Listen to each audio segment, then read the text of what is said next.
इनको आना नहीं चाहिए। तो पहली बात तो जब हमें तुम ये कोरोना का बम बता रहे हो तो इनको हिम्मत नहीं होनी चाहिए आने के लिए, पहली बात तो। लेकिन आज मैं अरविंद जी से ये पूछना चाहता हूँ, दिल्ली के सीएम से, कि उस वक्त आपने अपने न्यूज़ के ज़रिए से तमाम मुस्लिम कम्युनिटी को टारगेट बनाकर ये कहा कि ये कोरोना बम है।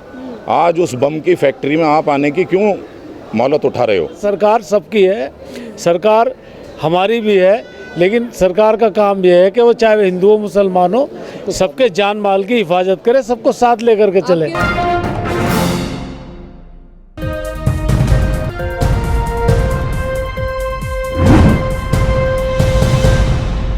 दिल्ली में इस वक्त लोकल बॉडी यानी कि निकाय चुनाव हो रहे हैं और सारी पार्टियां अपनी अपनी किस्मत आजमा रही है। केजरीवाल का रोड शो भी लगातार हो रहा है। इस वक्त मैं सिलमपुर में मौजूद हूं। यहां पर मेरे साथ कुछ लोग मौजूद हैं। जो केजरीवाल मुसलमानों का चेहरा बनके इलेक्शन में जीत गया, उसने जीतने के बाद कैसा काम किया कि जिस तरीके से तबलीगी जमात के मामले को उछाला गया। खुद केजरीवाल प्रेस कॉन्फ्रेंस करके बताते हैं कि तबलीगी जमात के कितने केसेस हैं और सारा कोरोना का ठीकरा तबलीगी जमात पर फोड़ा गया। हालांकि ऐसा नहीं था। मेरे साथ लोग जुड़े हुए हैं बात करने के लिए। सर, जिस तरीके से केजरीवाल सरकार ने जीतने के बाद कोरोना का सारा ठीकरा तबलीगी जमात पर फोड़ा था, आज उन्हीं के विधायक यहाँ पर रोड शो कर रहे हैं, आप लोगों से वोट मांग रहे हैं। देखिए, विधायक रोड शो कर रहे हैं, ये सब लोग जो लोकल बॉडी के विधायक हैं या काउंसलर हैं, ये सब हमारे लोग हैं। लेकिन आज मैं अरविंद जी से ये पूछना चाहता हूँ, दिल्ली के सीएम से, कि उस वक्त आपने अपने न्यूज़ के ज़रिए से तमाम मुस्लिम कम्युनिटी को टारगेट बनाकर ये कहा कि ये कोरोना बम है। आज उस बम की फैक्ट्री में आप आने की क्यों मोहलत उठा रहे हो? क्या ज़रूरत है आपको इस फैक्ट्री में आने की? यहाँ तो सारे कोरोना वाले रहते हैं। आपने तो कोरोना वालों के आंकड़े भी आपके हेल्थ मिनिस्टर दिल्ली सत्येंद्र जैन जी ने अलग अलग दिए, लेकिन आज उन्हें ये नज़र आ रहा है कि पूरी सियासी ज़मीन जो दिल्ली की है वो खिसकने वाली है इस सीट के ज़रिए से। चौधरी ज़ुबैर अहमद भारी बहुमत से जीत रहे हैं। पूरी गली, पूरा इलाका, पूरा वार्ड, पूरा चौहान बागर और पूरी दिल्ली की दुआएं उनके साथ हैं और भरपूर वोटों उनको करेंगे। सर, जिस तरीके से तबलीगी जमात का मामला उछाला गया, तबलीगी जमात को निशाना बनाया गया केजरीवाल सरकार ने, आज वो आप ही के घरों में आए हैं वोट मांगने। मैम, हम तो यहाँ पर सारे आवाम खड़ी हुई है, ये सब लोकल हैं, यहाँ के गली मोहल्ले के सब लोग हैं, कोई इनके साथ में नहीं है। यहाँ सब लोग विरोध के लिए खड़े हुए हैं और हम लोग अपना विरोध कर रहे हैं, लेकिन हम कोई बदतमीजी नहीं कर रहे हैं, कोई हाय उल्ला नहीं कर रहा है, सिर्फ अपना विरोध जता रहे हैं। मतलब जिस तरीके से तबलीगी जमात के मामले को केजरीवाल सरकार ने, खुद केजरीवाल ने उछाला, उसका असर इसमें दिखेगा? पूरा दिखेगा सर, पूरा दिखेगा। हमारे दिलों में है, बात दिलों में है। जब वोटिंग होगी तो वो उसके बाद उनको रिजल्ट से पता लग जाएगा। हम कोई वैसे तो लड़ने वाले हैं नहीं, कोई हथियार नहीं हमारे पास, कुछ नहीं। हमारे पास एक ही हथियार है, वोट का। जवाब हम वोट से दे देंगे इनको। जवाब देंगे आप? जी बिल्कुल देंगे जवाब। अरविंद केजरीवाल का जो ये दोहरा रवैया है, क्या कहना चाहेंगे इस पर? आज वोट मांगने आए हैं उनके विधायक आपकी गलियों में। हाँ, तो इनको आना नहीं चाहिए। तो पहली बात तो जब हमें तुम ये कोरोना का बम बता रहे हो तो इनको हिम्मत नहीं होनी चाहिए आने के लिए, पहली बात तो। और हमने इन्हें सर माथे पे बिठाया, इतना वोट दिया कि कभी किसी ने इतने वोटों से जीता भी नहीं, फिर भी इन्होंने हरकतें करी, मुसलमान को इतना टारगेट कर दिया कि मतलब हमें सब्जी वाले, रेहड़ी वाले बुरी नज़र देख रहे थे लोग कि ये मुसलमान है, इन पर कोरोना है, इनको हर आदमी को कोरोना बता दिया जितने मुसलमान थे।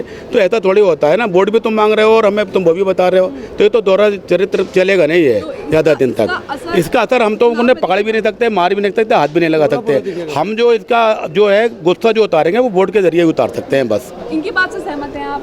गुस्सा अपना वोट के जरिए उतारेंगे? बिल्कुल उतारेंगे जी, पूरी आवाम उतारेगी, पूरे चौहान बागर उतारेगा। छोटा सा लड़के को हराने के लिए केंद्र अरविंद केजरीवाल आए थे यहाँ पर। दंगों में कहाँ थे ये लोग, बताइए?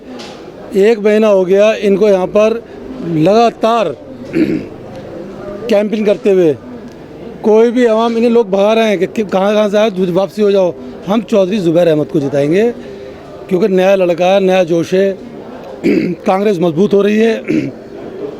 ये मैसेज पूरे ही दिल्ली में जाएगा जब ये चौधरी मतीन के लड़के साहबजादे ज़ुबैर अहमद जीत के आएंगे।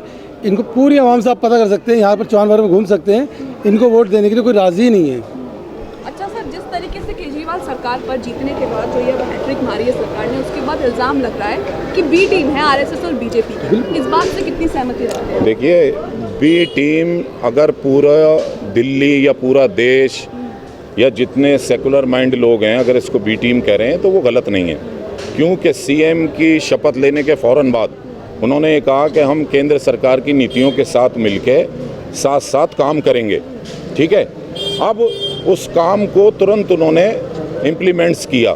सबसे पहले क्या किया कि उन्हीं का पुराना गुर्गा कपिल मिश्रा हमारी विधानसभा मोचपुर में खड़ा होता है, जहां से ट्रांसपोर्ट मिनिस्टर गोपाल राय जी मौजूद हैं। अगर वो चाहते तो इस दंगे को जो प्लानिंग के तरीके से किया गया था रोक सकते थे, लेकिन उन्होंने इसको रोकना मुनासिब नहीं समझा। क्यों? कि इनके ऊपर पहले से ही प्रेशर था कि ये दंगा होना है। 3 दिन तक हाथ पे हाथ रखकर पुलिस देखती रही। तमाम मसाजिदों को, मंदिरों को, दरगाहों को आग लगा दी गई।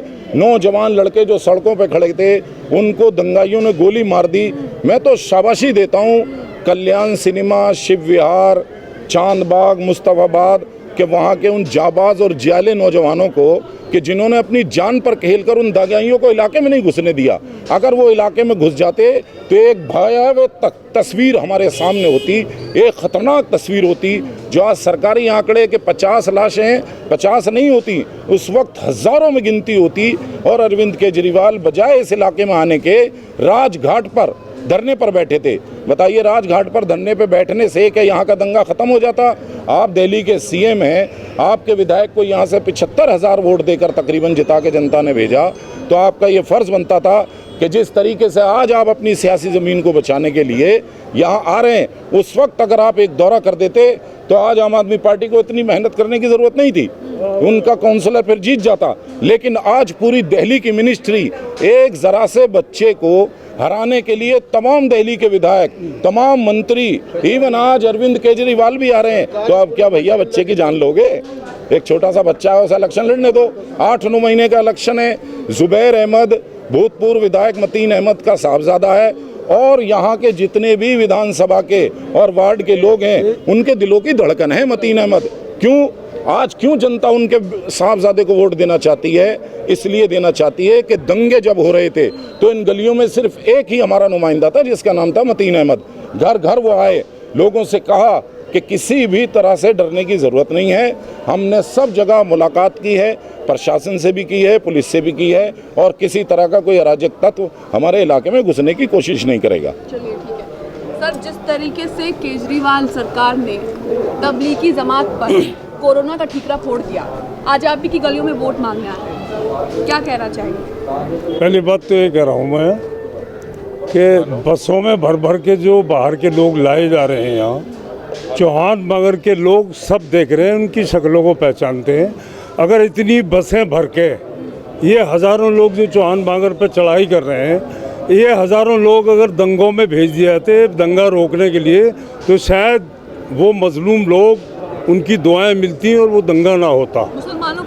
मुसलमानों के साथ केजरीवाल से मुसलमानों को नफ़रत है, और वो नफ़रत उनको 28 तारीख को पता चल जाएगी।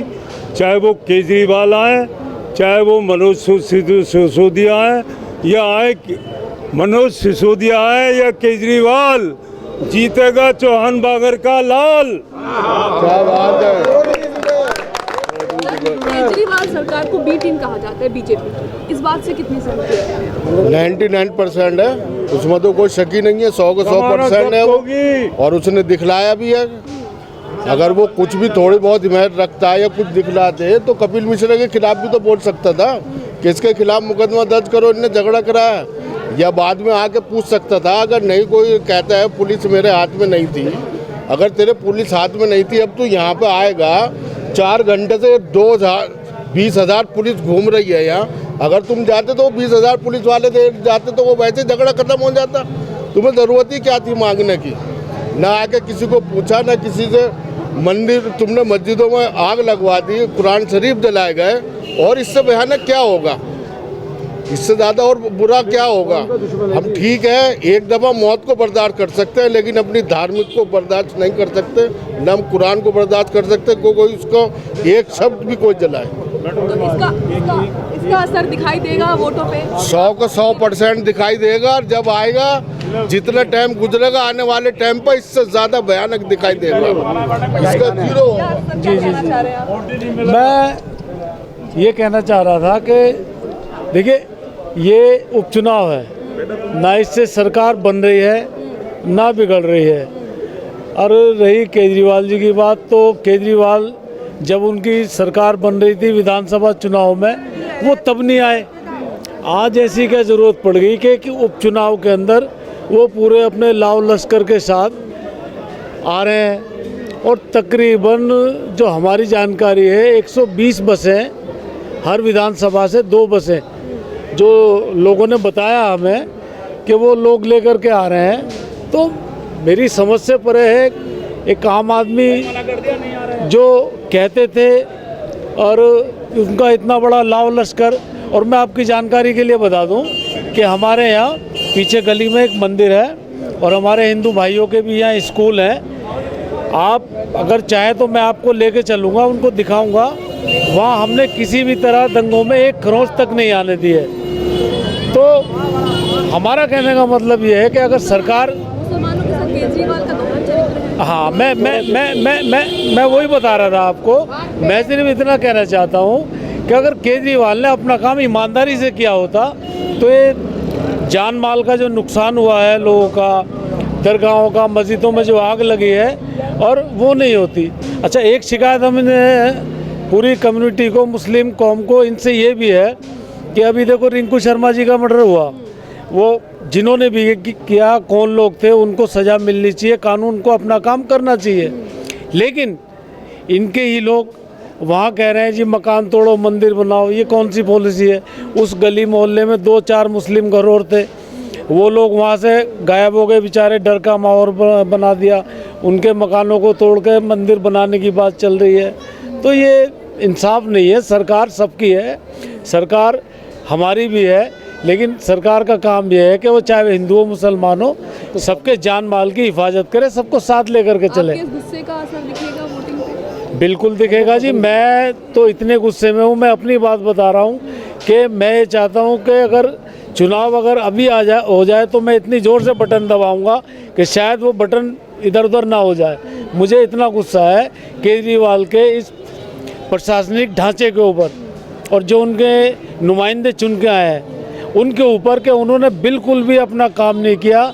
6 महीने बाद जब चुनाव आया, जब उनका शटर खुला है, विधायक जी की बात कर रहा हूँ मैं, उनका शटर 6 महीने बाद खुला है, 6 महीने तक उनका शटर बंद था। तो इससे आप समझ जाओ कि जो लोग अपनी समस्या लेके जा रहे हैं उनके पास मिल नहीं पाते, अपनी बात नहीं रख पाते। और एक तरफ कुल मिलाकर मुसलमानों का जो विश्वास केजरीवाल सरकार पर था वो अब खत्म। देखिए, उसके ख़त्म होने की बहुत सारी वजूहात हैं। केजरीवाल जी ने NDTV पे एक इंटरव्यू दिया और उसमें ये कहा कि मेरे पूर्वज जो है वो RSS से जुड़े हुए हैं, मेरे पिता भी RSS से थे। हमने तब भी कहा चलो कोई बात नहीं, आदमी किसी न किसी संस्था से जुड़ा ही होता अगर ये जुड़े हुए हैं। लेकिन उसका जो असली चेहरा हमारे सामने आया वो अब आया दंगों में। ये कहते हैं कि हमने 1 करोड़ दिल्ली के लोगों को राशन दिया। सबसे पहली तो झूठ बात यह है कि 1 करोड़ लोगों को राशन नहीं दिया। हमारे सामने ही गली में एक लड़का साजिद मलिक रहता है, लाखों लोगों को उसे एक घर ने राशन अपनी जेब से दिया है। और पूरे जाफराबाद ने किसी जाति, किसी धर्म, किसी काले गोरे को नहीं देखा, बल्कि जिस वक्त लॉकडाउन चल रहा था उस वक्त लोगों की बेतहाशा मदद करी। आपके बीच हैं अफसर खान जी हैं, इन्होंने और इनके साथियों ने इन गलियों में बेशुमार मेहनत की है। जो मेहनत यहाँ के प्रशासन में बैठे हुए हमारे नुमाइंदों को करनी थी वो ना करके यहाँ के समाजी लोगों ने मेहनत की। और अरविंद केजरीवाल का जो आज विरोध है, हम पूरी कोशिश करेंगे जी जान से कि वोटिंग परसेंटेज इतना हो कि एक भी घर में एक भी वोटर ऐसा ना बचे जो वोट करने ना जाए। सुना आपने जिस तरीके से तबलीगी जमात का पूरा ठीकरा, कोरोना का पूरा ठीकरा तबलीगी जमात पर फोड़ा गया, उससे जो मुसलमान है वो बहुत हताश है, बहुत निराश है। जिस तरीके से केजरीवाल सरकार अब रोड शो कर रहे हैं निकाय चुनाव के लिए, केजरीवाल खुद रोड शो पर निकल रहे हैं निकाय चुनाव के लिए, तो ये कहीं ना कहीं केजरीवाल सरकार को भी पता है कि जो मुसलमान वोटर है और मुसलमानों का जो विश्वास है वो केजरीवाल से कहीं ना कहीं उठ गया है। दिल्ली के सिलमपुर से न्यूज़ मैक्स के लिए कैमरामैन फयाज हुसैन के साथ मुन्नुर रहमान। सभी अहम खबरों के लिए न्यूज़ MX को सब्सक्राइब करें, साथ ही बेल आइकॉन को जरूर दबाएं। लाइक, शेयर, कमेंट करना ना भूलें।